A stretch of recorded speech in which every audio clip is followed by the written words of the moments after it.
All right, lesson 12. Now it's time to script out each lesson. Like I kind of mentioned earlier, use Google Docs or slides depending on what you want to do.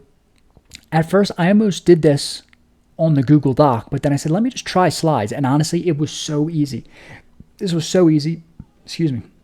So easy to do. And that's honestly why I changed it to under 24 hours. I was like, wow, you can really do this really quick, and it does not take a lot of time or effort.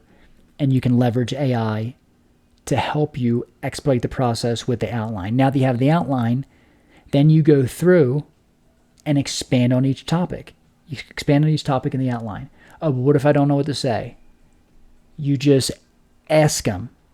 You just ask ChatGPT or whatever AI you're using.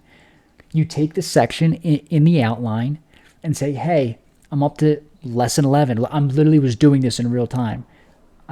Lesson 11, here's what it was about. How do you think we can expand? How do you think we can provide more value?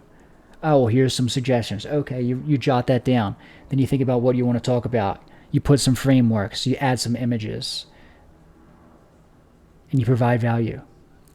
It's that easy. You have help. You have help 24/7 now. Leverage it. Use it. AI is not going to come and take people's jobs. The people who leverage AI efficiently are going to be the one who takes people's jobs, okay? So you can do it. And even better, you can do it by doing something that you love, by building a community and building a course around a topic that you're interested in and you're already an expert, okay? So I'll see you in the next lesson.